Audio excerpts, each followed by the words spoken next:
কথা বলতে বলতে আমার মায়ের লাশটা চলে এসেছে। দেখেন, কথা বলতে বলতে লাশটা চলে আসছে। এই লাশ নিয়ে বুকে নিয়ে কি কথা বলবো? আল্লাহ যেন এই মাইয়াটাকে জান্নাতুল ফেরদাউসের আলা মাকাম দান করে। জুরি জুরে কন্যা আমিন। ভাইরা আমার, দেখছেন আবু সাঈদের রক্তের যেমন মর্যাদা, মুগ্ধের রক্তের যেমন মর্যাদা, আমাদের কাছে শহীদ রহিসউদ্দিনের রক্তের সেই মর্যাদা। পুলিশকে মেরে উপরে ঝুলিয়ে রাখা হয়েছে, সেই পুলিশের লাশের যেমন মর্যাদা, আমাদের কাছে আমাদের শহীদ রহিসউদ্দিনের সেই মর্যাদা।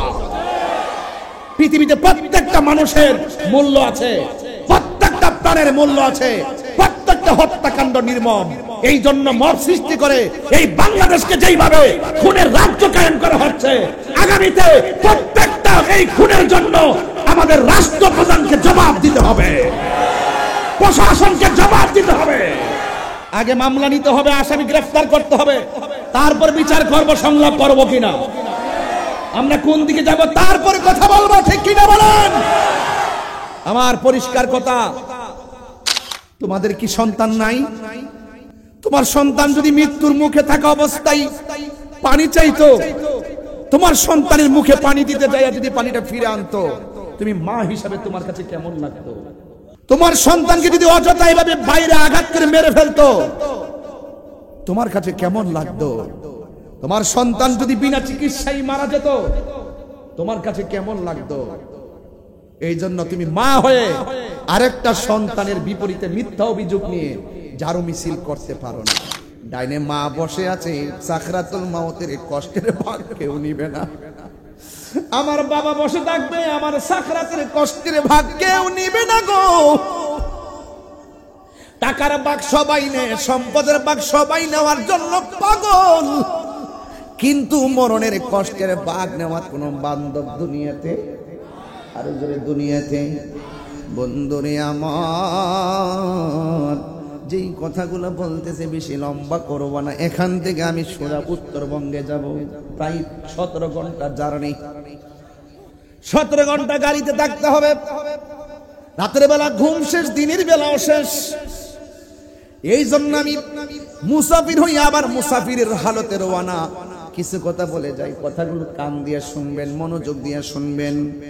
এই জন্য আল্লাহ বলে, বন্ধু ও সুম্মায়ুমিতুকুম, তোমাকে মৃত্যু দেওয়া হবে। কথাটা অনেক সহজ, জন্ম মৃত্যু একদম ইউনিভার্সাল ট্রুথ। কিন্তু আজরাইলের রূহটারে সার্জারি করার আগে এই বলতুলিতে এমন একটা খেলা শুরু হইবে, তোমার মরণ যন্ত্রণা। যার সামনে যাবে সে বুঝবে আজরাইলটা কেমন ধাও মারে। দরজাতে আইসা এমন ভয়ঙ্কর সুরতে ঢুকবে, আজরাইল দেখা তোমার রগগুলা টাস করে ছিঁড়ে যাবে, রক্তগুলো পানি হয়ে যাবে, আর হাড্ডিগুলা টাস করে খুলে যাবে। ও বন্ধু রে, বন্ধু রে, বন্ধু, মরণ যন্ত্রণা বড় কঠিন। এখন যদি বলেন হুজুর কেমন কঠিন, একটু বোঝাইয়া দেন।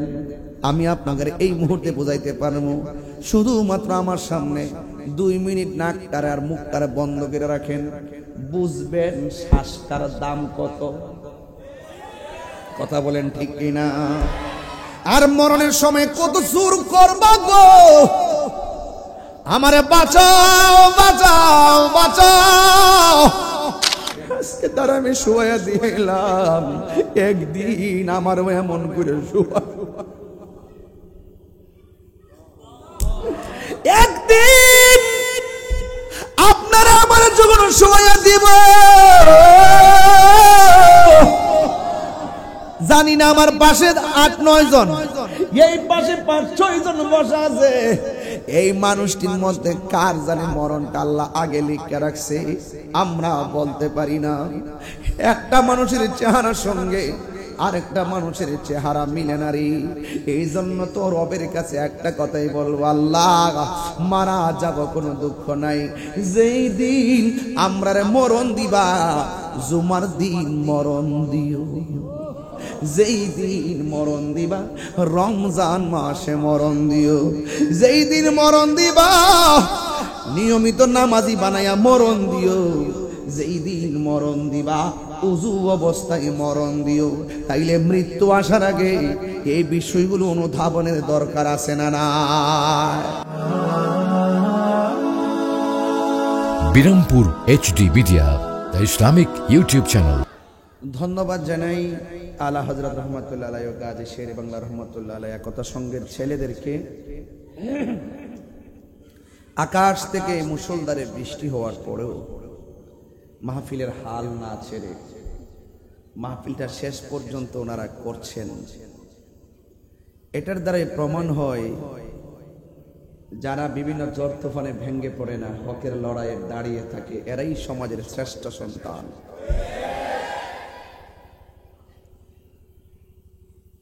আপনার গায়ে আঘাত করলে যদি আপনি ব্যথা পান তাইলে বুঝবেন আপনি মানুষ। আরেকটা ভাই যদি কষ্ট পায়, তার গায়ের ব্যথাটা যদি আপনি অনুভব করেন, তাহলে আপনি হলেন আসল মানুষ। আর মানুষ তো সবাই, ইয়াজিদ তো মানুষ, ইয়াজিদ মানুষ। আমার গায়ে আমি একটু খামসি দিলাম, ব্যথা পাইলাম, আমি মানুষ, অনুভূতি শক্তি আমার আছে। আরেকজন ভাই যদি কষ্ট পায়, সেই কষ্টটা যদি আপনি অনুভব করেন, তাহলে আপনি প্রকৃত মানুষ। আজকে আমার ভাই শহীদ রহিসউদ্দিনকে যারা মেরেছে, পরিকল্পিতভাবে মেরেছে, সে ছিল সুন্নি, যারা মেরেছে তারা বদ আকীদার। কথা বলেন ঠিক কিনা? যারা মেরেছে তাদের গায়ে ব্যথা লাগে নাই, এরা অমানুষ। আর আমাদের গায়ে রহিসউদ্দিনের মৃত্যুতে আমরা শোকাহত, মর্মাহত, ঘাম জড়িয়ে ওই সমস্ত খুনিদের বিরুদ্ধে প্রতিবাদ করছি, আমাদের ব্যথা লেগেছে, এই জন্য আমরা প্রকৃত মানুষ। মানুষ, এই মানুষরূপী অমানুষ, মানুষরূপী জানোয়ারদের সাথে প্রকৃত মানুষদের লড়াই চলছে। কথা বলেন ঠিক কিনা? যারা মানুষকে পরিকল্পিতভাবে হত্যা করে, এরা সমাজের শত্রু, এরা দেশের শত্রু। কথা বলেন ঠিক কিনা? জালেম আর জুলুমের বিরুদ্ধে আমাদের লড়াই। জালেম আর জুলুম, তাদের বিরুদ্ধে আমাদের লড়াই, মজলুমের পক্ষে আমাদের লড়াই। কথা বলেন ঠিক কিনা? এই জন্য আমি দেখেছি, আরে গত জুমায় তো আমার শহীদ রহিসউদ্দিন জুমার নামাজ পড়াইছে। আর এই জুমার মধ্যে এক সপ্তাহ পরে আমি বাইতুল ফালায় দাঁড়িয়ে জাতীয় মসজিদে চট্টগ্রাম প্রতিবাদ করেছি, তার খুনের বিচার চেয়েছি। তাকে মারার 6 দিন পরে দেখলাম দাড়িওয়ালা কিছু ছদ্মবেশী বেয়াদব কিছু মহিলাদেরকে 300 টাকা দিয়ে ভাড়া করে এনে রহিসউদ্দিনের বিরুদ্ধে শিশু বলাৎকার অভিযোগ তুলে মিছিল করেছে। প্রশাসনের কি এখনো ঘুম ভাঙে না? প্রশাসনের কি এখনো ঘুম ভাঙে না? ভাঙচুরবিহীন করা আন্দোলন চলতেছে, যেই প্রশাসন মামলা নিচ্ছে না, আমরা মনে করি সেই প্রশাসন খুনিদের সঙ্গে গভীর সব সম্পর্ক রয়েছে। ওই এলাকাটা সম্পূর্ণ বদ আকীদাদের দখলে। এই জন্য সেখানে সুন্নি কোন আলেম গেলে তাদের উপরে চড়া হতো তারা। আপনার সাথে আমার মতাদর্শের ভিন্নতা থাকতে পারে, আপনি কিয়াম করেন, আমি করি, আপনি করেন না। আমি বিশ্বকার তার আমি পড়ি, আপনি পড়েন না। আমি নবীকে নূর মানি, আপনি মানেন না। তাই বলি কি আমি আপনাকে মতাদর্শের ভিন্নতার জের ধরে কি আমি আপনাকে খুন করে ফেলবো? এটা কি মনুষ্যত্ব? মব সৃষ্টি করে যারা মিথ্যা অভিযোগ তোলে আমার রহিসউদ্দিনকে শহীদ করেছে, তাদেরকে অনতি বিলম্বে গ্রেফতার করতে হবে। আজকে দেখেছেন জমিয়তুল ফালায় হাজার হাজার মানুষ, ঢাকার জাতীয় প্রেস ক্লাবে হাজার হাজার মানুষ, পুলিশে ব্যারিকেড দিছে, যাওয়া যাবে না। পদযাত্রায় ব্যারিকেড দেওয়ার পরে দেখলাম আমাদের 4-5টা সেনা কর্মীর গায়ে লাঠি চার্জ করা হয়েছে। আরে এটাই তো সুন্নি, এদেরকে তো সুন্নি বলে। যৌক্তিক দাবি আদায়ের মাঠে গিয়ে পুলিশ কর্তৃক সুন্নিরা মার খায়, কিন্তু কোন সুন্নিদের দ্বারা পুলিশের গায়ে আঘাত হয় না। কথা বলেন ঠিক কিনা? এরপরও আপনারা আমাদের ধৈর্যের ভাত ভাঙবেন না। আমরা মানুষ, আমরা কি মানুষ। এই জন্য আমি স্বরাষ্ট্র উপদেষ্টা নাকি বলছে আমাদের সাথে সংলাপ করবে। আজকে যখন দেখলাম, আমরা যখন সবাই এগিয়ে গেলাম, তখন তিনি বলছেন নাকি আমাদের সাথে সংলাপ করবে। আমি পরিষ্কার ভাষায় চট্টগ্রাম থেকে বলতে চাই, আমার ভাই রহিসউদ্দিনের রক্তের উপরে দাঁড়িয়ে রাষ্ট্রপক্ষ কাহারোর সঙ্গে আমাদের সংলাপ হবে না। আগে মামলা নিতে হবে, আসামি গ্রেফতার করতে হবে, তারপর বিচার করব সংলাপ করব কিনা, আমরা কোন দিকে যাব তারপরে কথা বলবো, ঠিক কিনা বলেন? আমার পরিষ্কার কথা, আবু সাঈদের রক্তের যেমন মর্যাদা, মুগ্ধের রক্তের যেমন মর্যাদা, আমাদের কাছে শহীদ রহিসউদ্দিনের রক্তের সেই মর্যাদা। পুলিশকে মেরে উপরে ঝুলিয়ে রাখা হয়েছে, সেই পুলিশের লাশের যেমন মর্যাদা, আমাদের কাছে আমাদের শহীদ রহিসউদ্দিনের সেই মর্যাদা। পৃথিবীতে প্রত্যেকটা মানুষের মূল্য আছে, প্রত্যেকটা প্রাণের মূল্য আছে, প্রত্যেকটা হত্যাকাণ্ড নির্মম। এই জন্য মব সৃষ্টি করে এই বাংলাদেশকে যেইভাবে খুনের রাজ্য কায়েম করা হচ্ছে, আগামীতে প্রত্যেকটা এই খুনের জন্য আমাদের রাষ্ট্রপ্রধানকে জবাব দিতে হবে, প্রশাসনকে জবাব দিতে হবে। আপনারা মামলা না নিয়ে ভাবতেছেন আমরা নিয়ে আপনাদের উপরে চড়াও হয়ে পড়ি আমাদের বিরুদ্ধে মামলার ষড়যন্ত্র করার জন্য। আমাদেরকে একটু সময় দিচ্ছেন, আমরা নিয়ে আপনাদের উপরে ঝাঁপিয়ে পড়ি। আমরা সুন্নিরা কি পাগল যে আপনাদের খেলা বুঝবো না? আরে শহীদ নুরুল ইসলাম ফারুকীকে যখন শহীদ করা হয়েছিল, আমরা সারা বাংলাদেশ হরতাল দিয়েছিলাম, একটা গাড়ি চলতে পারে না, অ্যাম্বুলেন্স ছাড়া। সেই দিন বুঝিয়ে দিয়েছিলাম বাংচুর বিহীন করা হরতাল। সেই হরতাল ইনশাআল্লাহ আবারও আসতেছে। সুতরাং আমাদেরকে খেল দিলে আমরা খেল বুঝি, কারণ আমরা এই দেশের দালালি করি না, আমরা মদিনাওয়ালার প্রেমের দালালি করি। আরে হাত তুলে বলেন ঠিক কিনা বলেন?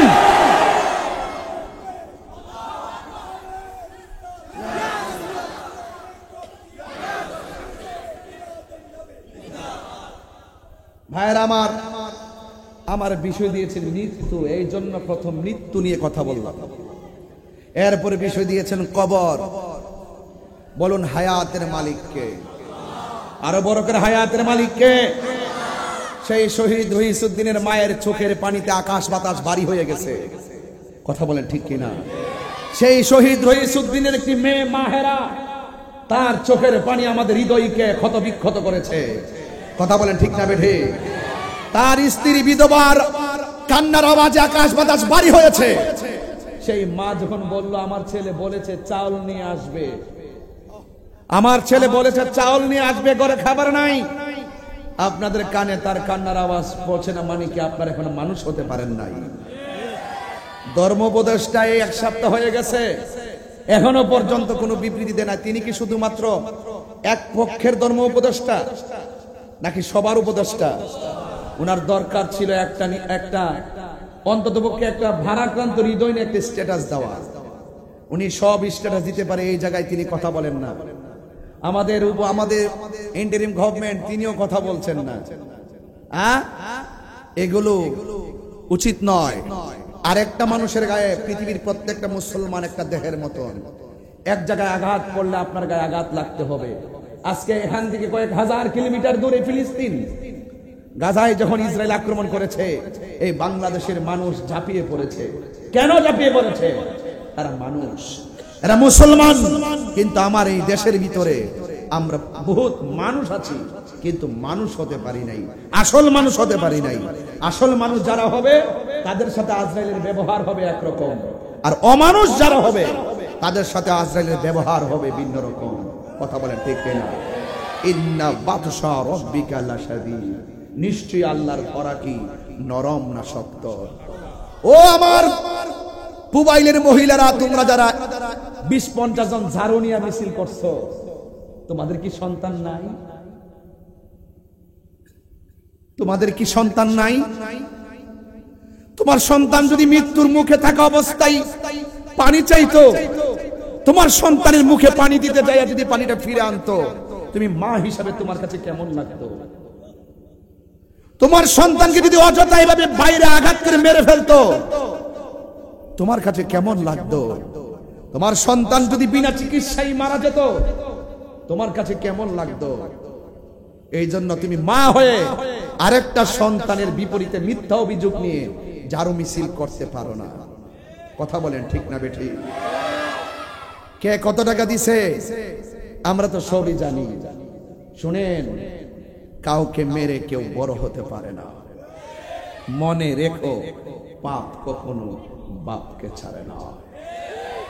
শহীদ রইসুদ্দিনের মামলা নিতেই হবে, আসামিকে গ্রেফতার করতেই হবে, নাইলে আমরা সুজা ডাকাটো সিলেট, ডাকাটো চট্টগ্রাম, ডাকাটো ময়মনসিংহ, ডাকাটো উত্তরাঞ্চল, দক্ষিণাঞ্চল সব আমরা বন্ধ করে দিবেন।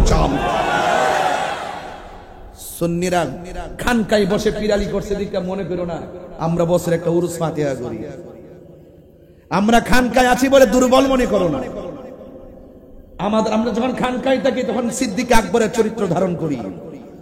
যখন আমরা প্রয়োজন হবে রাজপথে নেমে যাব তখন আমরা উমর ফারুকের চরিত্র গ্রহণ করি। আরে খানকায় বসে থাকার নাম ইসলাম, আবার সেই তলোয়ার নিয়ে ময়দানে ঝাঁপিয়ে পড়ার নাম ইসলাম। এই জন্য শুধুমাত্র চিনি হালুয়া খাওয়া সুন্নত এটাই শুধু আমরা মানি না, মাঝে মাঝে শরীর থেকে রক্ত জড়ানো সুন্নত সেটাও আমরা জানি।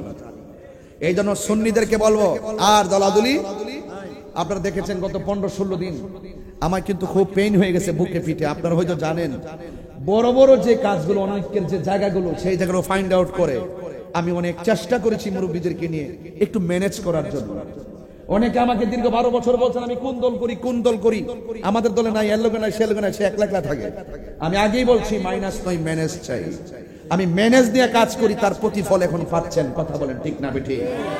এজন্য আমি বলবো আহলুস সুন্নাত ওয়াল জামাত ঐক্য হয়েছে, সেই ঐক্যের মাঠ থেকে যেন অনৈক্য সৃষ্টি না হয়। কথা বলেন ঠিক কিনা? ঐক্যের মাঠ থেকে যেন অনৈক্য সৃষ্টি না হয়। যদি কোনো পলিসিতে কারো কারণে অনৈক্য সৃষ্টি হয় তাহলে সেই জবাব দিতে হবে। কথা বলেন ঠিক না বেঠিক? আপনারা সবাই মুরব্বীদের পরামর্শ নিয়ে যুবকদেরকে ঐক্যবদ্ধ করে একটি চেতনা নিয়ে মাঠে আবারও, আমার মনে হচ্ছে যে তালবাহানা শুরু হয়েছে, আবার মনে হয় সেই প্রেস ক্লাবের মতন আমাদেরকে সোহরাওয়ার্দী উদ্যানে বিনা অনুমতিতে যেতে হবে। এখন থেকে আর কোনো অনুমতি নেই। এখন শুধু বলবো আপনাদের পুলিশ দিয়ে আমাদেরকে নিরাপত্তার ব্যবস্থা করেন। অনুমতি হয়ে গেছে 1500 বছর আগে। সুন্নতের কথা বলতে, কোরআনের কথা বলতে অনুমতির প্রয়োজন। কথা বলেন ঠিক না? এই বৈষম্যের বাংলাদেশ যদি আবার হয়, আবারও প্রতি বিপ্লব হবে। এমন আছে শহীদ রইসুদ্দিনের রক্তে আর একটা গণ অভ্যুত্থান হয়ে যাবে। কারণ এই পৃথিবীতে সবার রক্তের দাম আছে। কথা বলেন ঠিক না? যার চলে যাই সে বুঝে হাই বিচ্ছেদের কি যন্ত্রণা, অবুঝ শিশুর অবুঝ প্রশ্ন কি দিয়ে দেব সান্ত্বনা। মাহের আর চোখের পানি আমি দেখেছি।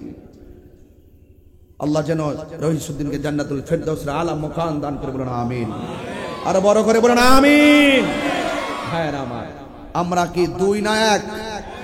কারা কারা ঐক্যবদ্ধ হাত তুলেন। যে কোনো মুহূর্তে ডাকলে কি আপনাদেরকে পাওয়া যাবে ইনশাআল্লাহ? শহীদ রইসুদ্দিনের চেতনা কি আপনাদের মাঝে আসছে ইনশাআল্লাহ? অ্যাকশন অ্যাকশন, দিয়েছি তো রক্ত, নীরব না বিপ্লব। আমার ভাই কবরে, খুনি কেন বাহিরে। বাস পরিষ্কার কথা। এই কথাগুলো আপনারা মাঠে ঘাটে বলবেন। আমি মরতে রাজি আছি। অনেকে আমরা সতর্ক করে, আমি বলছি যে আমি গেলে আমার রক্তের কণিকা থেকে দেখবে সুন্নিয়ত পথ করে উঠতেছে, আপনি গেলে দেখবেন এটা থেকে আরো জোয়ার উঠবে। কারণ রক্ত ইতিহাস বদলায় দেয়। কথা বলেন ঠিক না বেঠিক?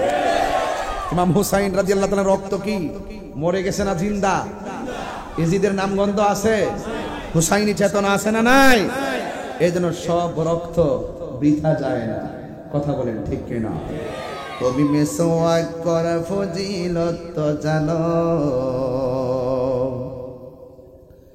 খাবার শেষে মিষ্টি মুখের হাদিস এটাও মানো।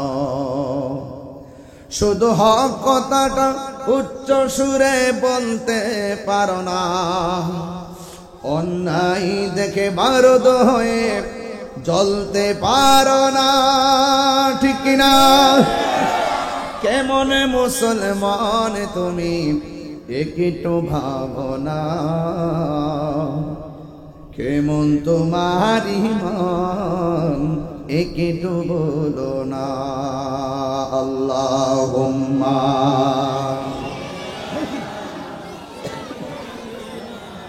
মাওলানা মুহাম্মদ ওয়া আলা আলি সাইয়্যিদিনা। আমার যুবক ভাইরা, আল্লাহর হাবিব সাল্লাল্লাহু তাআলা আলাইহি ওয়াসাল্লাম বলেন,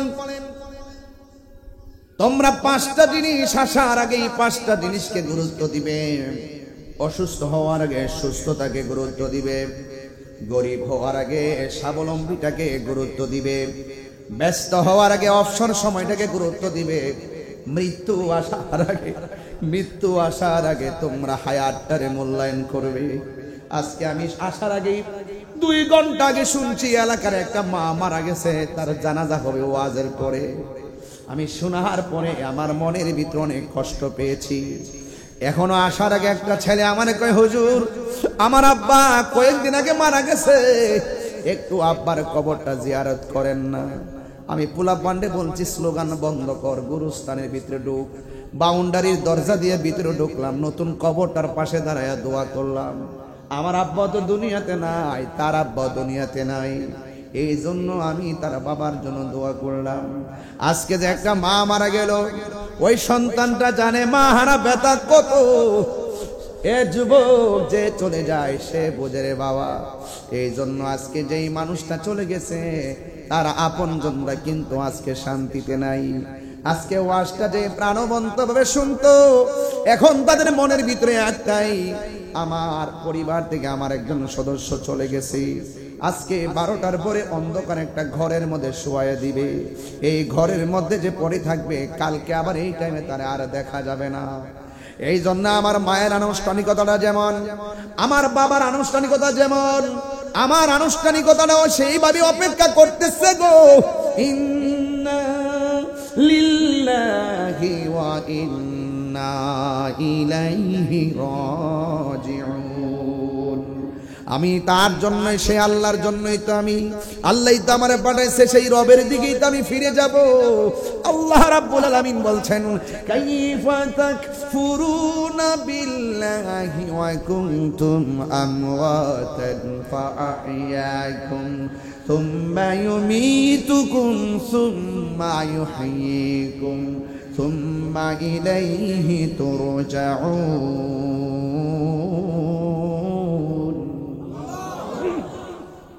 আল্লাহ রাব্বুল আলামিন বলেন, তোমরা তোমাদের রবকে কিভাবে অস্বীকার করছো?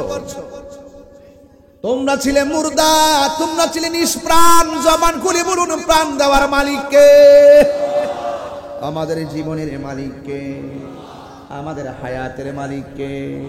নামাজ পড়বো কার সন্তুষ্টির জন্যে? কোরবানি দিব কাকে রাজি করার জন্যে? কুল ইন্না সলাতি ওয়া নুসুকি ওয়া মাহইয়ায়া ওয়া মামাতি লিল্লাহি রাব্বিল আলামিন। এই জন্য আল্লাহ বলছে, তোমরা আমি আল্লাহকে কেমন করে অস্বীকার করবি? তোমরা ছিলে মুর্দা, জীবন দিয়েছে কে? জীবন দেওয়ার পরে কেউ বক্তা হয়ে গেছে, জীবন দেওয়ার পরে কেউ চেয়ারম্যান হয়ে গেছে, জীবন দেওয়ার পরে কেউ মন্ত্রী হয়ে গেছে। কিন্তু যখন একদিন সময় আসবে একটা থাবা মেরে মালিকানা শেষ করে দিবে, ওই থাবার নাম হলো মৃত্যু। জোরে কোন ঠিক কিনা? আবার নাম কি? মৃত্যু। কুল্লু নাফসিন যায়িকাতুল মাউত, মউত, মৃত্যু। সুম্মা ইউমীতুকুম, তোমাদেরকে মৃত্যু দেওয়া হবে। মৃত্যু যখন দেওয়া হবে, মালিকানা শেষ। ঘরের কাপড় ঘরের সুকেজ, জমিনের জায়গায় জমিন, ব্যবসার জায়গায় ব্যবসা। কিন্তু মনে রাখবেন, যা দুনিয়াতে এনেছেন সব কিছু রেখে আপনি কবরে চলে যাবেন। জবানটা খুলে বলুন হায়াতের মালিক কে? হায়াতের মালিক হলো আমার আল্লাহ। এই জন্য যুবক পায়ের মধ্যে হাত দিয়া বলি যে কোনো মুহূর্তে আমার মরণ আসতে পারে। যে মহিলাটা মারা গেছে 5 দিন আগে মনে মনে ভাবছে তাহিরি হুজুর আসবে, ওয়াজ শুনবে। কথা কোন ঠিক? কথা বলেন না। অনেক মাচাচিরা এলাকায় ওয়াজ শোনেন আগ্রহ করে, হয়তো আপনাদের এলাকায় কম। অনেক জায়গায় মা বোনরা ওয়াজ শুনতে আসে, আছে না? আছে, অনেক আছে না? এরা ওয়াজ শুনে মারহাবা কর। হ্যাঁ, এইদিকে মা বোনরা আছেন। হারিয়ে যাব একদিন আমি রবনায় ভুবন চিরদিন। সুবহানাল্লাহ। মরহুমের লাশ মাঠে আসছে, দীর্ঘদিন আপনাদের সাথে চলাফেরা করছে। যদি চলাফেরার পথে কোনো অন্যায় করে থাকে আল্লাহর রাস্তে মাফ করে দিবেন। বলে কি বলে না? আর যদি কেউ পাওনা দাওনা থাকেন, আমরা আসি সন্তানরা, আমরা পাওনা পরিশোধ করে দিব। আর নামাজের পরে আপনারা দূর থেকে যারা আসছেন কে যাবেন, এই কথাগুলো বলে কি বলে না? আরে কথাগুলো বলে কি বলে না? আমার কি কোনো কবরে বাক্স আর এই খাটের মধ্যে বাক্স আছে? আমরার পক্ষ থেকে একজনে বলে দেয়, বাস ক্ষমা করে দিও। তো আসেন, চলার পথে আমরা যে চলছি আজকে ক্ষমাটা চাইয়া নেই। কথা কোন ঠিক না? আরেকজনে ক্ষমা চাওয়া আর নিজেরটা নিজে চাওয়ার মধ্যে পার্থক্য আছে না? একটু আমার সাথে বলেন। হারিয়ে যাব একদিন আমি রবনায় ভুবন চিরদিন। বলো হারিয়ে যাব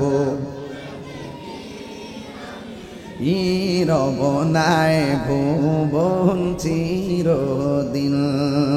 ক্ষমা করে দিও তোমরা আমায়, বলো তোমরা আমায়।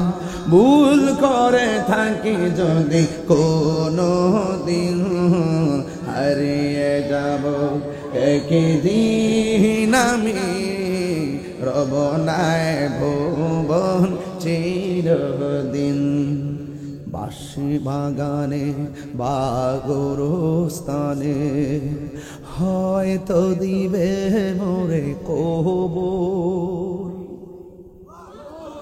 বাঁশি বাগানে বা গোরস্থানে হয়তো দিবে মোরে কবর। তোমরা আমায় যাবে ভুলে, রাখবে না জানি কোনো খবর। পড়বে কি মনে আমার কথা, ফেলবে কি অস্ত্র কোনো দিন। হারিয়ে যাব আর রবনায় ভুবন চিরদিন। বলো হারিয়ে যাব রবনায় ভুবন চিরদিন। ক্ষমা করে দিও তোমরা আমায়, বলো আমায়। ভুল করে থাকি যদি কোনো দিন, হারিয়ে যাব আর রবনায় ভুবন চিরদিন। জুড়ে জুড়ে কি আল্লাহু আকবার বলা যাবে না? দুইটা হাত সোজা করে কোন ইয়া রাসূলুল্লাহ। আমরা কবরে নবী চাই কি চাই না? মরণের কালে নবী চাই কি চাই না? নবীর দেখলে গুনাহ হয় না, গুনাহ মাফ হয়। ও বন্ধুরে, মৃত্যু বড় কঠিন। আল্লাহ রাব্বুল আলামিন বলেন, মিনহা খালাকনাকুম ওয়া ফিহা নুঈদুকুম ওয়া মিনহা নুখরিজুকুম তারাতান উখরা। ও বন্ধু, তোমাকে মাটি থেকে বানানো হয়েছে, সেখানেই তোমাকে দাফন করা হবে। দাফনের আগে কিন্তু একটা সাকরাতুল মাউত আছে, মরণের আগে একটা সাকরাতুল মাউত আছে, জানেন কি? আর রুহু নিলে তো আমি ডেড বডি,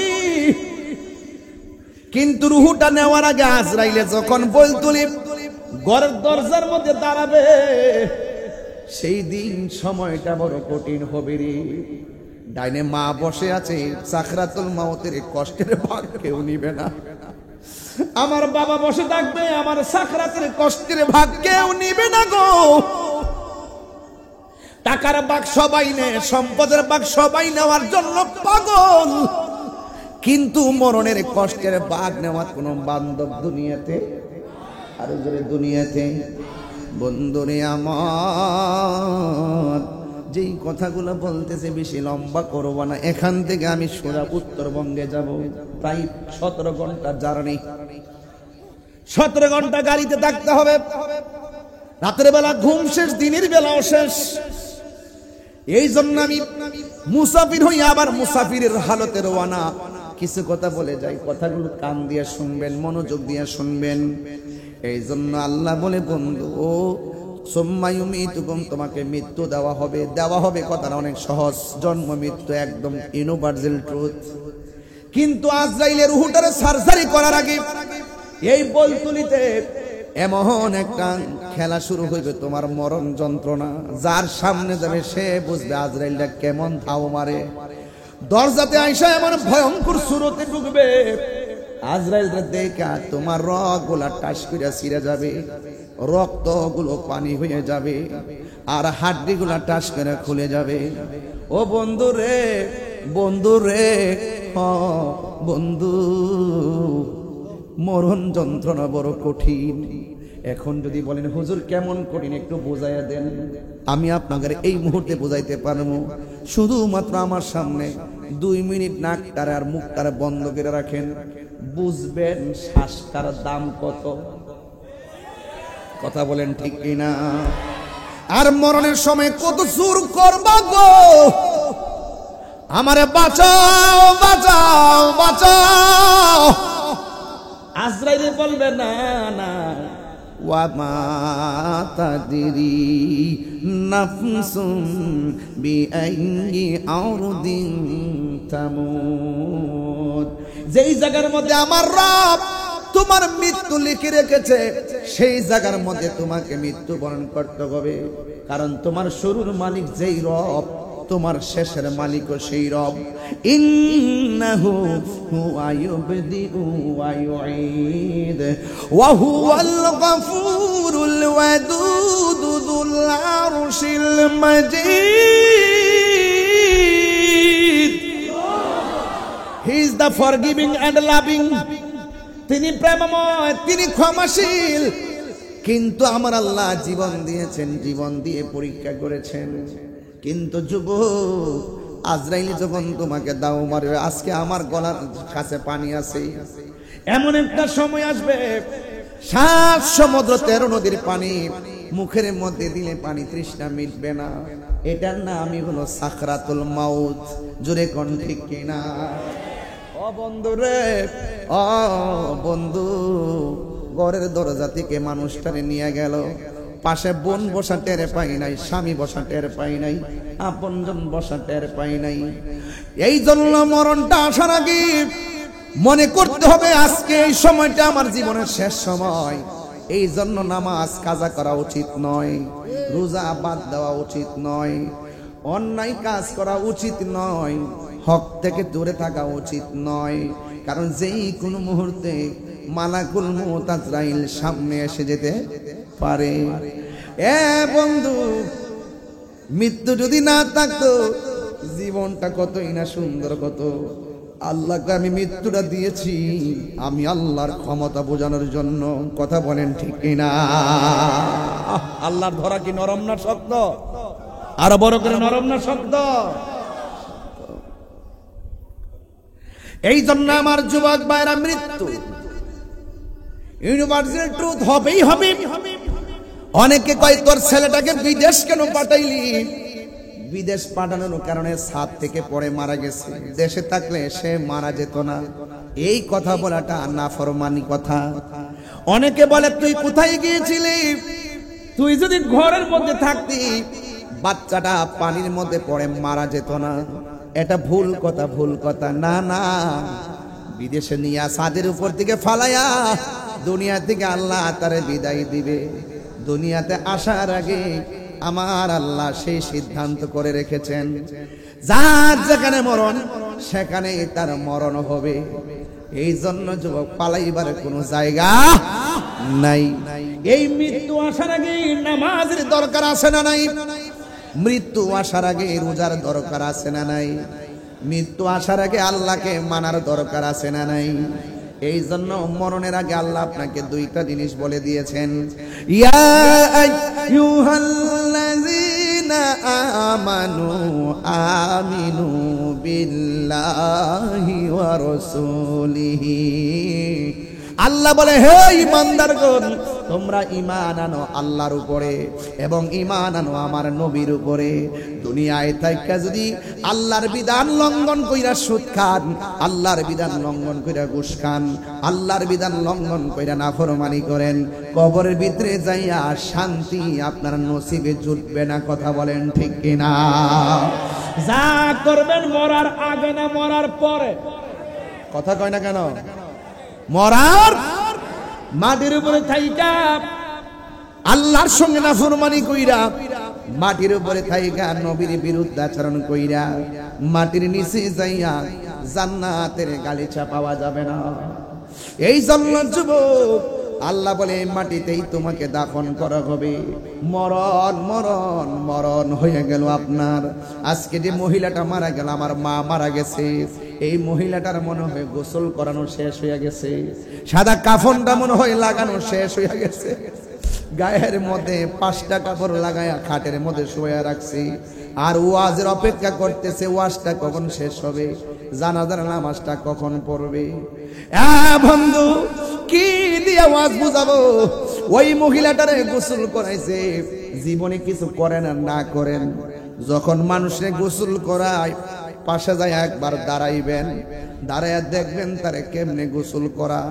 সেই মানুষটা আপনার সঙ্গে বাজারে বৈশা গল্প করছে, এই মানুষটার গায়ের মধ্যে পানি ঢেলে গোসল করাইতেছে, ডান দিকে থেকে বাম দিকে নিতেছে, কিন্তু হাত পা লড়াইতে পারতেছে না, জবানটা লড়াইতে পারতেছে না, শরীরটা শক্ত হয়ে পড়ে আছে। তখন আপনি গোসলের দিকে তাকায় মনে মনে বলবেন, হাই রে পৃথিবী কত নিষ্ঠুর। কাফনটা যখন পরাবে, পরানোর পরে নিজের পাঞ্জাবি নিজে কত পরলো, 60 পরলো, আজকে জীবনের শেষ জামাটা সে গায়ে লাগাইতে পারতেছে না, নিথর দেহ বলতলিতে পড়ে আছে, মানুষ তারে কাপড় লাগাইতেছে। আমার পকেটের মধ্যে টাকা আছে, টাকা, কিন্তু জীবনের শেষ যেই জামাটা গায়ে লাগাইয়া দিবে, ওই কাপড়ের মধ্যে কোনো পকেট নাই। আমার গায়ের কাপড়ের মধ্যে সেলাই আছে, জীবনের শেষ কাপড়টার মধ্যে কোনো সেলাই নাই। এই জন্য যুবক, জীবনে লাল কাপড়, নীল কাপড়, হলুদ কাপড় দেখলাম, কাফনের কাপড়টা কেন সাদা বাইন্ডিং করা হয়, এই কথা দিয়ে কোনো মাওলানারা কয় না। কাফনের কাপড়টা কেন সাদা দিতে হয়? ও বন্ধু, জীবনে কত গাছের পাতা দেখলাম, অন্য কোনো পাতা দিয়ে গরম জল করে না, বড়ি পাতার গরম জলটা কেন করা হয়, এই কথা দিয়ে কোনো মাওলানারা কয় না। কাপড়ের মধ্যে 3টা বান দেওয়া হয়, 3টা বাদ কেন দেওয়া হয়, কেউ দিয়ে কথা কয় না। পুরুষের কাপড় হলো 3টা, মহিলার কাপড় হলো 5টা, এই পার্থক্য কেন হলো কোনো মানুষ দি কয় না। ও বন্ধু রে, বন্ধু, আমার দাদার আনুষ্ঠানিকতা যেমন ছিল, আপনার আনুষ্ঠানিকতা এমনই হবে। আমার বাবা যখন মারা গেছে, মাইকিং করা হয়েছে। আমার বাবা যখন মারা গেছে, কাফনের কাপড় আনা হয়েছে। আমার বাবা যখন মারা গেছে, গোসল করানো হয়েছে। আমার বাবা যখন মারা গেছে, মসজিদের খাট আমার বাড়িতে চলে আসছে, মানুষ কাঁদে কইরা বাবা লাশটারে জানাজার ময়দানে নিয়ে গেছে। এরপরে 2 জন কবরের মধ্যে নামাইয়া দিয়েছে গো। ঠিক যতটা আনুষ্ঠানিকতার কথা বললাম, আপনার ক্ষেত্রে একটা আনুষ্ঠানিকতা কম হবে না। তার মানে বোঝা গেল যদি জীবনে কোনোদিন সুযোগ পান কবরে নাইমা লাশটারে শোয়াইবেন, শোয়াইয়া তার কাফনটা খুললা কিবলার দিকে ফিরাইয়া একটা বার মনে মনে ভাববেন, এ মাইয়াত তুমি যে কবরের মধ্যে আসছো তোমার সম্পদগুলা জানে কোথায় আছে, তোমার সন্তান এখন কোথায় আছে। নীরব তাকায় তাকায় দেখবেন আর মনে মনে ভাববেন, আজকে তার আমি শোয়া দিলাম, একদিন আমারও এমন করে শোয়া,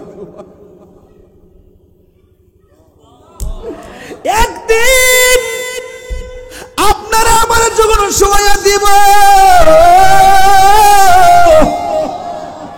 জানি না আমার পাশে 8-9 জন, এই পাশে 5-6 জন বসা আছে, এই মানুষটির মধ্যে কার জানে মরণটা আল্লাহ আগে লিখে রাখছে আমরা বলতে পারি না।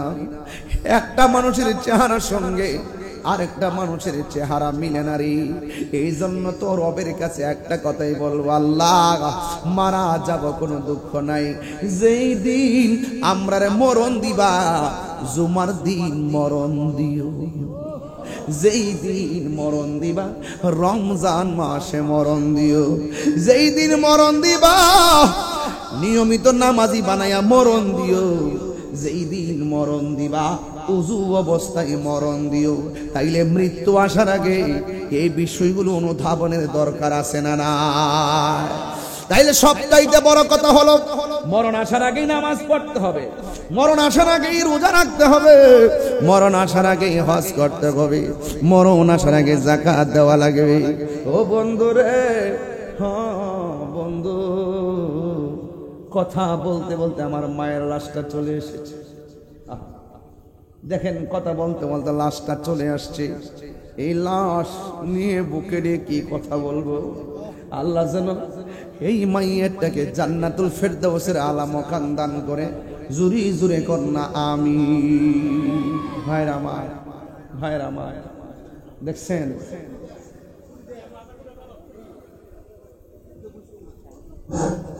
আল্লাহ আল্লাহ আল্লাহ।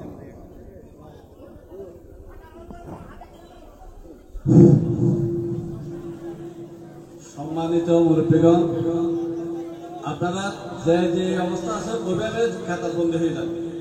ইনশাল্লাহ আমাদের হুজুর কেবলা জানাজার নামাজ পড়াবে, আপনারা যে যেখানে আছে বিশৃঙ্খলা না করে ওইভাবে খাতার বন্দী হয়ে যান।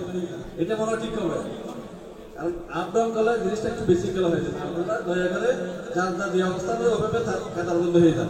আসসালামু আলাইকুম। ইনশাআল্লাহ জানাজা নামাজের পরে আমাদের মামির আবার রোজা শুরু হবে, আপনারা যে যেখানে থাকবেন ওখানে বসে যাবেন। মাঠে ঘটল, মরণের ওয়াজ করতেছি, মৃত্যুর খাট এসে মাঠে উপস্থিত, তাকে জানাজা দিয়ে চির বিদায় দিয়েছি। দেখেন আমরা কতটুকু, দেখেন এই যেখানে মানুষ বসছি ওয়াজ শুনবো, এই মানুষটা কিন্তু চলে গেছে, আমরা কিন্তু এখানে বসে আছি। পৃথিবীটা এমনই হয়, কেউ ব্যস্ত, কেউ প্রয়োজন, এই প্রয়োজনে অপ্রয়োজনে সময় চলে যাচ্ছে। আমরা দোয়া করবো আল্লাহ যেন ওনার কবরটাকে জান্নাতুল ফেরদাউসের আলা মাকান বানাই দেবেন, আমিন। আল্লাহুম্মা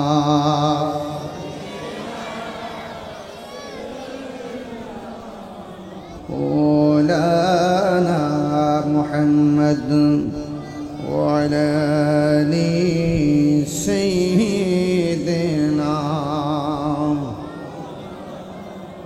ইয়া রাসূলাল্লাহ হাবিবি খালিক তাতুই বরগজিদা জুল জালালে পাক বেহম তাতুই আল্লাহুম্মা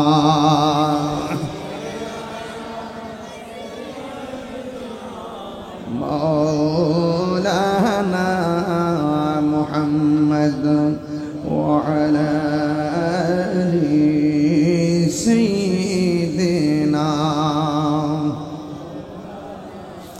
तेरी नस्ल पाक में बाचा बाचा नूर का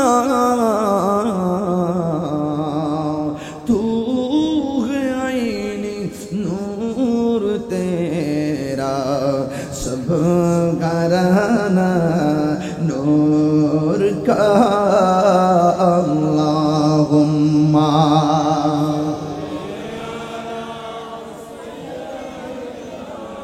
मौलाना मुहम्मद वाला आली सय्यिदना।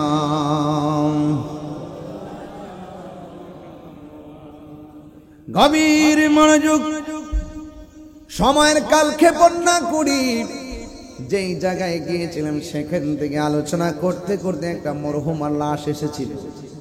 জানাজার নামাজ পড়ে তার চির বিদায় দিয়ে দিলাম। জবানটা খুলে বলেন তার আসল ঘরের নাম কি, বিল্ডিং না কবর? এই কবরটা কি দেয়ালের ঘর না মাটির ঘর?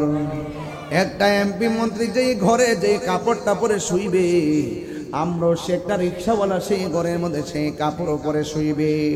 আল্লাহর হাবিব বলেন, উম্মত আমি যখন মেরাজের মধ্যে গিয়েছি, মেরাজে যাওয়ার পরে আমি দেখেছি অনেকগুলা কষ্টের চিত্র, আমি দেখেছি অনেকগুলা কষ্টের চিত্র, কিন্তু সবচাইতে বড় কষ্ট দেখছি কবরের আযাবের কষ্ট।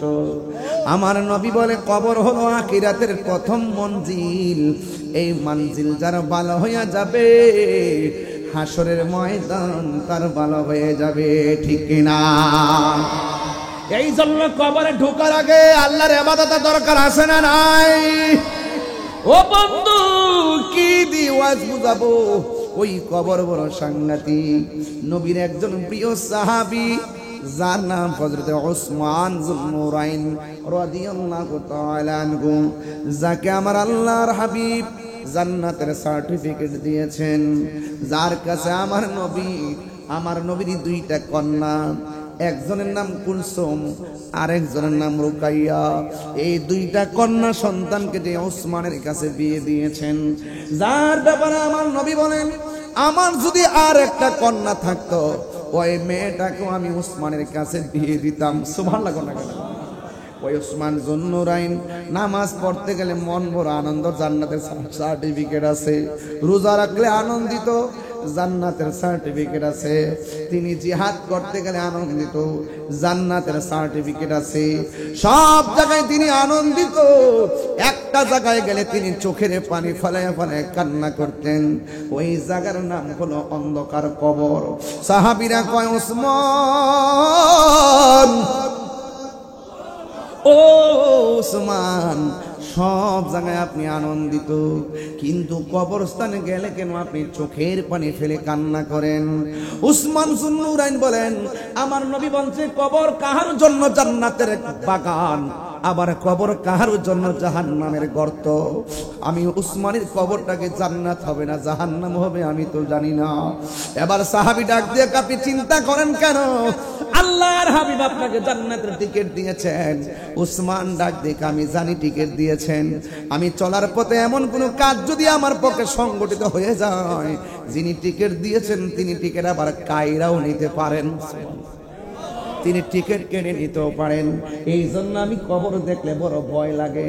আমার নবী বলছেন আমি সব চাইতে বেশি দেখছি কবরের মধ্যে কবরের আযাবটা ভয়ঙ্কর মনে হয়েছে। আমার নবী বলেন কবরের মধ্যে অনেক ধরনের আযাব আছে, সব চাইতে বেনামাজির জন্য কবরে আযাব হলো তিনটা। এক নম্বর আযাব হলো কবর মধ্যে সব চাইতে কঠিন আযাব কোনটা জানেননি? সেই আযাবটা শুরু হবে প্রথম রাতের বেলায়। প্রথম দিন যেই আযাবটা শুরু হবে, এই আযাবটা সহ্য করা বড় কঠিন হয়ে যাবে। প্রথম আযাব হলো কবরের দুই পাশের মাটি দুই প্রান্তে যাবে, দুই পাশের মাটি এসে আপনাকে এমন জোরে একটা চাপা মারবে, ডান পাশের হাড্ডিগুলো বাম পাশের হাড্ডির ভিতরে ঢুকে যাবে, বাম পাশের হাড্ডিগুলো ডান পাশের হাড্ডির ভিতরে ঢুকে যাবে। টিস্যুটা যেমন করে হাতের মধ্যে নিলাম, এই টিস্যুটা যেমন করে আমার শক্তি বলে গুড়া বানাইলাম, মাটিটা তোমার বডিটারে এমন করে গুড়া বানাইবো। তখন কবরের মানুষটা বলবে ও আল্লাহ, যদি নামাজ না পড়া কবর আসলে এমন আযাব হবে গো। জীবনে আমি ফজরের নামাজ ছাড়তাম না, যোহরের নামাজ ছাড়তাম না, আসরের নামাজ ছাড়তাম না, এশা মাগরিবের নামাজ ছাড়তাম না, ইশারের নামাজ ছাড়তাম না। ও আল্লাহ, বেনামাজি হইয়া কবর আসলে যদি এমন কষ্ট হবে, জিন্দেগি তোমার নামাজ ছাড়তাম না। ও আল্লাহ, আর আযাব সহ্য হয় না।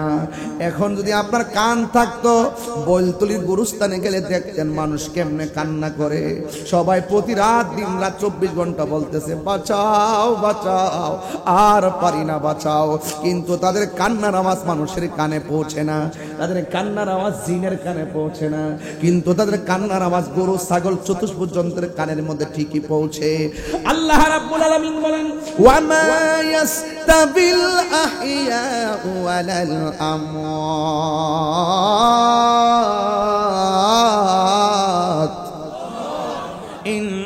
ইন্নাল্লাহা ইউসমিউ মান ইয়াশা। আল্লাহ রাব্বুল আলামিন বলেন, যারা মুর্দা যারা জিন্দা তারা কোনোদিন সমান হতে পারে না। আমি জিন্দা মানুষ, ঘরের মধ্যে আগুন লাগলে ফায়ার সার্ভিস আগুন নিভাবে, কিন্তু যারা মারা গেছে তাদের কবরে আগুন লাগলে ফায়ার সার্ভিস কেন আমরা নিজেরাই কোনো কিছু পারবো না। এই জন্য আল্লাহ বলেন, জিন্দা এবং মৃত্যু মানুষ এক হতে পারে না। জিন্দা মানুষ কিন্তু বিপদে পড়লে মানুষে ডাক দেয়, মানুষ তারে সুন্দর করে সেভ করার জন্য আসে। কবর মানুষ কিন্তু ডাকার কোনো সুযোগ নাই, সুখে কিনা দুঃখে আছে বলার কোনো সুযোগ নাই। এই জন্য আল্লাহ কয় তারা এক হতে পারে না। তবে আল্লাহ পরক্ষণে আয়াতের মধ্যে বলছেন, ইন্নাল্লাহা ইউসমিউ মান ইয়াশা। আল্লাহ যারা ইচ্ছা করে তাকে কবর আযাব দেখার ক্ষমতা দেয়। এই ক্ষমতা কোনো মৌলবী পাইছে না, এই ক্ষমতা ছিল আমার নবী রহমাতুল লিল আলামিনের। আল্লাহু আকবার। আমার নবী গুরুস্থান দিয়া যাই ওয়াজ দিবান, দুইটা কবরের মধ্যে আযাব, দুইটা কবরের মধ্যে আযাব। নবী আমার ডাক দিয়া বলে, ও সাহাবীরা ডাল নিয়ে আসো। দুইটা ডাল এনে দুইটা কবরে লাগাইয়া দিলেন। সাহাবীরা বলে, নবী গো কেন আপনি ডালগুলা লাগালেন? আমার নবী কয়, উম্মত আমি নবী যাহা দেখি তোমরা তা দেখো না, আমি নবী যাহা শুনি তোমরা তা শোনো না। এই আমি দেখতেছি দুইটা কবরে আযাব হইতেছে, ডালগুলা লাগাইয়া দিলাম। ডালগুলা যতক্ষণ পর্যন্ত কাঁচা থাকবে ততক্ষণ পর্যন্ত কবর আযাব হালকা হবে। কয় কেন? কয় কাঁচা ডাল আমার আল্লাহর জিকির করে। কবরের ডাল লাগানো দলিল আছে না নাই? ফতোয়াবাজি বন্ধ করেন, ফতোয়াবাজি সব জায়গায় কইরেন না। হুজুর কি বলেন? হ্যাঁ, আমরা যখন গালগুলা তাল কিন দেই, এগুলা ফতোয়া দে, আজান দিলেও ফতোয়া দে। এই ফতোয়াবাজি আপনারা বন্ধ করেন। এগুলো আমরা বুঝ যাই, এত বড় হইছি। তবে ঠান্ডা মাথায় এখনো ওয়াজ করি, গরম ভাষায় ওয়াজ করতে পারি, কিন্তু আজকে পরিবেশ না। আজকে ঠান্ডা ভাষায় কথা বলতে হবে, কথা বলতে হবে বেশি, বুঝাইতে হবে বেশি, সময়ও খুব কম। আমি কাজে লাগাচ্ছি সময়টাকে। আল্লাহু আকবার বলবেন না? কেন আযাব হচ্ছে? একটা কবরের মানুষ চুগলখুরি করত, আরেকটা মানুষ প্রস্রাব করে পবিত্রতা অর্জন করত না। আমি ডাল লাগাইছি যেন কবর আযাবটা হালকা হয়। নবীজি কবরের উপরে, লাশ কবরের নিচে, নবী দেখার ক্ষমতা আছে না নাই? আমার যুবক পোলাপান গুলো কোথায়? ওইগুলো কি মানুষ না? সবাই বলে না নবী দেখার ক্ষমতা আছে না নাই? আরে হাত তুলে বলো আছে না নাই? নবীকে দেখার ক্ষমতা দিয়েছে কে? নবী এই মুহূর্তে বৈলতলির মাহফিলে আশিকদেরকে দেখার ক্ষমতা আছে না নাই? তোমার চোখ যদি সিদ্দিক আকবরের চশমা হয় তাইলে তুমি দেখতে পারবা, আবু জাহেলের চশমা হলে দেখতে পারবে না। জালালউদ্দিন সুয়ুতী বলেন, আমার জীবনে আমি ৭৫ বার আমার নবীকে দেখেছি।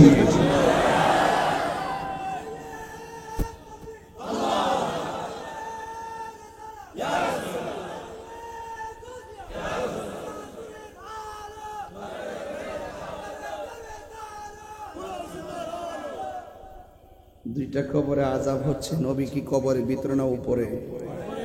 উপর থেকে নিচে দেখার ক্ষমতা আছে না নাই? ডাল লাগাইছে যেন ফিউচারে কবর আযাব হালকা হবে। আবার বলতেছে কোন কারণে আযাব হচ্ছে, কই প্রস্রাব করে পানি হইতো না, চুগুলখুরি করতো। তার মানে কি অতীতের খবরও বললো, বর্তমানের খবরও বললো, ভবিষ্যতের খবরও বললো।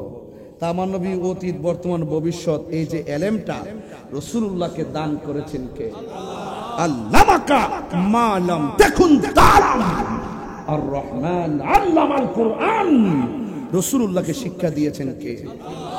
নবীর শিক্ষককে জানতেন ইউনিভার্সিটি লেকচারার, নবীর শিক্ষককে। তো সুতরাং মুখে লাগাম দিয়ে কথা বলো। প্রত্যেকটা সমাজে কিছু ভাইরাস থাকে, এই ভাইরাসগুলো আলিফের নামে কুতুব জানে না। ওই আমার শায়েক কইছে, শায়েকের হাড়িতে কুত্তা মুখ দিছে। এগুলো মাঝে মাঝে খোদা আদাব তাফসীর বাইজাবের মধ্যে বলছেন ইউখাদিউনাল্লাহ, এই আয়াতের তাফসীর পড়তে বলছেন কিছু গুই সাহেবের মতন ওই গর্তের মধ্যে মুখটা বাইর করে বসে থাকে, যখন আমরা মারতে যাই তখন ঠুস করে মুখটা ভিতরে নেয়। ওই কিছু কিছু মুনাফিক বের হয় রমজান মাসে, যখন রমজান মাসটা চলে যায় ঠুস করে আবার কয়দিন হারাইয়া যায়। তারাবি কয় 8 রাকাত, বেয়াতের 1 রাকাত। যখন রমজানটা জায়গা তখন ও আসে। যখন আবার শবে বরাত আসে হালুয়া রুটি খাওয়া বেদাত, হালুয়া রুটি খাওয়া। এজন্য এবার আমি ঘোষণা দিচ্ছি আগামীতে শবে বরাতে হালুয়া রুটি হবে, বিরিয়ানি হবে, গরু জবাই হবে, আমরা খাইতে থাকবো, তারা জ্বলতে থাকবে।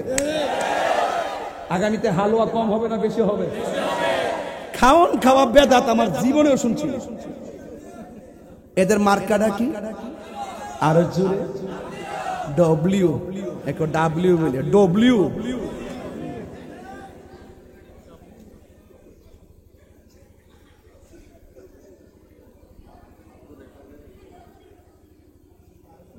আজকে গজল বেশি গাইছে নাকি?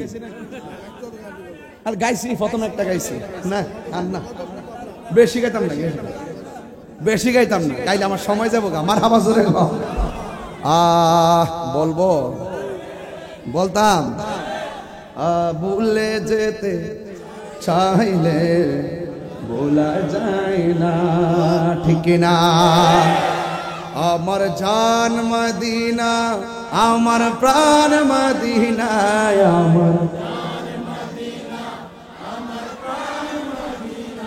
হ্যাঁ ভুলে যেতে চাইলে বদর আছে খন্দক আছে উহুদের পাহাড়, নবীর লাগি চন্দনাস বাসি ব্যথার পাহাড়, ঠিক না? আরে 1500 বছর পরে আসছে, কি হয়েছে?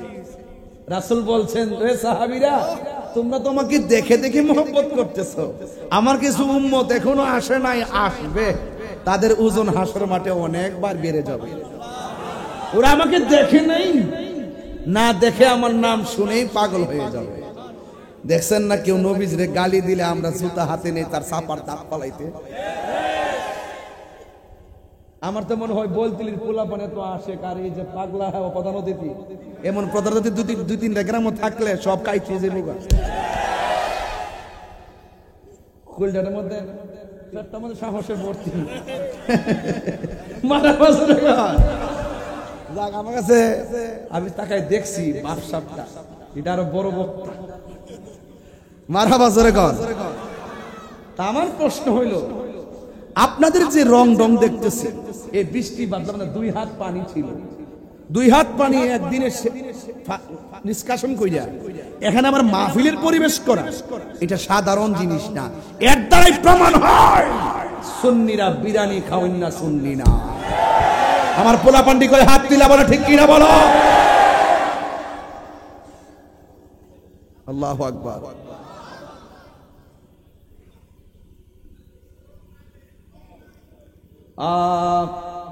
কই গেছিলাম?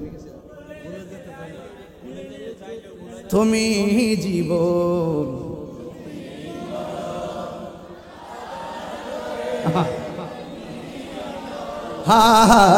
তুমি জীবন, তুমি মরণ, আধার ঘরে তুমি মোদের পারের তরি,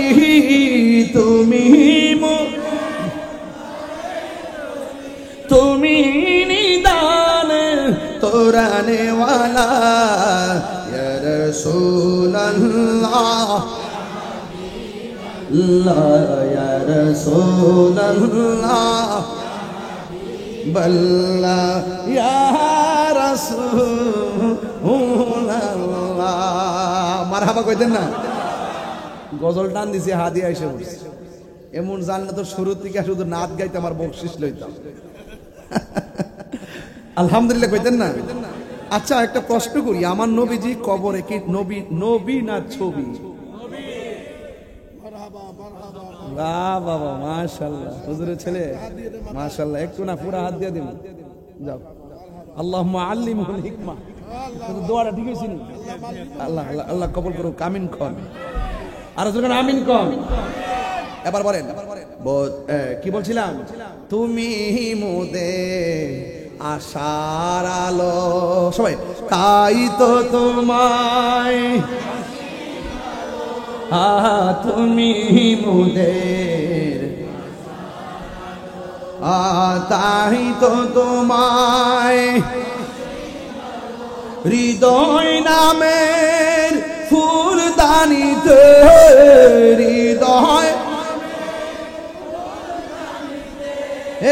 গেতে রেখেছি প্রেমের মালা ইয়া রাসূল বল্লা ইয়া রাসূলুল্লাহ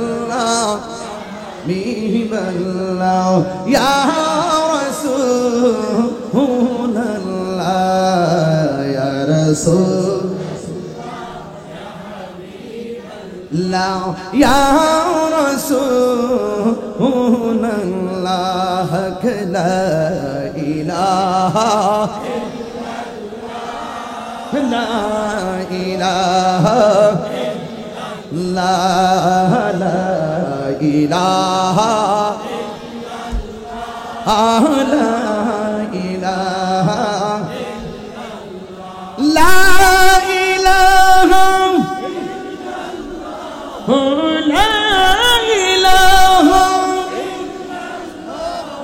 لا إله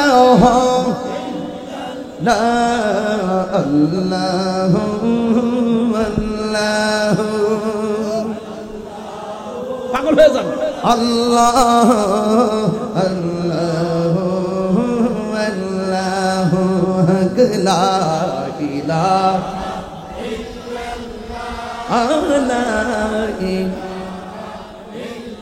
حسبي ربي جل الله ما في قلبي غير الله سبحان الله قولي نور محمد صلى الله إله لا لا إله لا إله গভীর মনোযোগ ওই কবরের ভিতরে গেলি দুনিয়ার মানুষ দেখার ক্ষমতা আছে বৃষ্টি হয়েছে না এলাকার গোরস্থানটা কোথায় এই সামনে খবর নিয়ে দেখেন এই মাঠে পানি উঠছে সবাই মিলে পানি সরাইছে আর কবরের ভিতরে কোমর পানি বসে গলা পানি পর্যন্ত ভরে আছে নিষ্কাশনের কেউ হাড্ডিগুলো বাসতেছে গোশতগুলো পচতেছে আল্লাহু আকবার বলবেন না কবর বড় সাংঘাতিক জায়গা রাত্রে একলা গুরুস্থানে গেলে ভয় লাগে আর জনম জন্ম ওই ঘরে পড়ে থাকতে হবে আপনি যদি নামাজি হন আল্লাহ বলেন ইয়া আইয়ুহাল্লাযিনা আমানু আমিনু বিল্লাহি ওয়া রাসূলিহি আল্লাহ এবং নবীর উপর যদি ঈমান আইনা মা আতাকুমুর রাসূলু ফাখুযুহু ওয়া মা নাহাকুম আনহু ফান্তাহু যদি ওই সিলেবাসটা ধারণ করতে পারেন এবং ওয়াবাশশিরিল্লাযিনা আমানু ওয়া আমিলুস সালিহাতি আন্না লাহুম জান্নাতিন তাজরি মিন তাহতিহাল আনহার খালিদ যদি আপনি যদি নেক আমল করতে পারেন ঈমান এনে নেক আমল করতে পারেন কবরে যাওয়ার পরে আপনি আর অন্ধকার পাবেন না কবরকে আমার আল্লাহ নূর বানায় দিবে দেখতেছেন মাটির ঘরে একটা কাপড় দিয়ে কেমনে শুইবেন হ্যাঁ এটা একটা কথা আল্লাহ তো উত্তম পরিকল্পনাকারী ঠিক না? আল্লাহ পাক রব্বুল আলামিন বলবেন ফেরেশতারা আমার পাগলা বান্দা কেমনে একলা থাকবে, যা জান্নাত থেকে গালিচা নিয়ে নিচে বিছায়া দে। এরপরে বলবে ওই কবরে যখন এইভাবে শুয়ে যাবে তখন এইভাবে একটা কাকরট খাবে, ডান দিকে দেখবে একটা আলো ঝলমল করতেছে, মুর্দার বলবে তো এই বেটা তুমি আমার কবরে আলো দিতেছো, তুমি আবার কেডা? আমার চিনো না, আমি হলাম তোমার দুনিয়ার নেক আমল। আবার এই আলো দিকে আবার বাম দিকে যাবে, যাওয়ার পরে বলবে তুমি আবার আলো দিতেছো, তুমি আবার কে? কয় তুমি আমার চিনো না, আমি হলাম তোমার দুনিয়ার কোরআন তেলাওয়াত। তাইলে বোঝা গেল ইমানের গুণে প্রশ্নের উত্তর আর আমল আপনার অলংকার হয়ে যাবে। সুতরাং টোটালি ইমান আমল যখন পরিশুদ্ধ আর পরিপূর্ণ হবে, আপনার জিম্মাদারিত্বের চিন্তা দুনিয়ার কেউ করতে হবে না। এই জিম্মাদারিত্ব কার? এরপর আপনি এমন একটা ঘুম দিবেন, বাবা রে বাবা, লক্ষ লক্ষ বছর ঘুমাবেন, কিন্তু হঠাৎ করে আপনি ঘুম জাগ্রত হবে একটা সিংহা ফুৎকারের মাধ্যমে। তখন আপনি ওই কবর থেকে আপনি উঠবেন, ইসরাফিলের সিংহা ফু দিবেন, কিয়ামত হয়ে যাবে। কুল্লু মান আলাইহা ফান, সুবহানাল্লাহ বলবেন না? ওয়া মিনহা নুখরিজুকুম তারাতান উখরা। যখন শেষ দিবসের সময় হয়ে যাবে, এই ঘর থেকে আপনি বের হবেন একটা মাঠে, সেই মাঠের নাম হলো হাসরের ময়দান। হাসর অর্থ হলো একত্রিত হওয়া, একত্রিত হওয়া। সকল মানুষকে আল্লাহ যে মাঠে একত্রিত করবেন, ওই মাঠটার নাম হলো ময়দানে মাহশর। চিৎকার মেরে কন্যা সুবহানাল্লাহ। ওই কবরে মানুষ গোলতুলি থেকে একদম বের হয়ে ওই দিকে রওনা দিবে। অনেকে মনে করে হাসরের মাঠটা মনে হয় আসমানের উপরে, আসলে না, হাসরের মাঠটা হবে জমিনের মধ্যে। কথা কোন ঠিক না বে ঠিক? তাহলে সামনে সামনে এই যুবক ভাইরা, ওই মাঠটা হবে একদম তামার মাঠ। মাথার সুরমার কাঠিটা যত বড়, ঠিক এই মাথার উপরে এই পরিমাণ উপরে সূর্যটা থাকবে। সূর্যটা যখন আপনার মাথায় লাগবে, নিচে যখন লাগবে, তখন তামাটা গরম হয়ে যাবে। আপনার শরীর থেকে ঘাম ঝরবে, যার পাপ হবে যেমন ঘাম ঝরবে তেমন। পাপ অনুযায়ী কেউ গিরা পানিতে সাঁতার কাটবে, কেউ হাঁটু পানিতে সাঁতার কাটবে, কেউ গলা পানিতে সাঁতার কাটবে। আল্লাহু আকবার কোন না কেন? এইভাবে যখন সাঁতার কাটতে থাকবে, পানিটা হবে কেমন জানেন? দুনিয়ার আগুনটা যত গরম, তার চাইতে 70 গুণ গরম হলো সেই পানিটা। ওই পানির মধ্যে তখন কি করবে? তারা সাঁতরাবে। তখন মানুষগুলো আল্লাহরে বলবে, আল্লাহ আর কত দাঁড় করায় রাখবে, এবার হিসাবটা শুরু করো না। আদম নবী বলবো, আমার পক্ষে সম্ভব না আল্লাহরে বলা যে বিচার কাজটা শুরু করো। ইউনূস নবী বলবে, আমার পক্ষে সম্ভব না যে বিচার কাজটা শুরু করো। জাকারিয়া পয়গম্বর বলবে, আমার পক্ষে সম্ভব না যে বিচার কাজটা শুরু করো। যার কথার দ্বারা 50,000 বছর পরে যার কথার দ্বারা বিচারটা শুরু হবে, তিনি হলো আমার নবী রাহমাতুল লিল আলামিন। আল্লাহু আকবার বলবেন না? তো কবরে নবী না ছবি? কবরে নবী না ছবি? আরো বড় করে, আরো বড় করে। অনেকে বলে কবরে নবীর ছবি দেখাবে, এই বিশ্বাসকে আমরা করি? কবরের শরীরে আমার নবী থাকবেন। চিৎকার মেরে কোন সুবহানাল্লাহ। ইমানদাররা দেখবেন, বেঈমানরা পাবে না, এটাই বাস্তবতা। কথা বলেন ঠিক কিনা? তো সুতরাং আপনাদের খেদমত আমার প্রশ্ন, হাসর মাঠে উঠে গেলেন, উঠার পরে আমার নবী সুপারিশ করবেন আপনার জন্য, আমার জন্য। তবে একটা কথা, নবীর সুপারিশ পেতে গেলে নবীকে জানের চাইতে বেশি মহব্বতের দরকার আছে না নাই? মহব্বতের ইবাদত এক জিনিস না, মহব্বত এই বলতুলি বাজারে কিনতে পাওয়া যায় না। কথা কোন ঠিক কিনা? আল্লাহ রাব্বুল আলামিন বলছেন কি জানেন? যে আল্লাহ রাব্বুল আলামিন হাবিব বলছেন, তোমরা বড় জামাতের সাথে থাকো। তোমরা কোন জামাতের সাথে থাকো? বড় জামাতের সাথে থাকো। মান সাজ্জা সুজ্জা ফিন্নার না মিনান্নার। তো যেই ব্যক্তি ছোট দলের সাথে ভাগাভাগি হয়ে যায়, সে জাহান্নামে যাবে। যে বড় দলের সাথে থাকবে, সে জান্নাতি হবে। আর বড় দলটা হলো আহলুস সুন্নাত ওয়াল জামাত। আরে কথা বলেন ঠিক কি রাখো? কারা সুন্নি?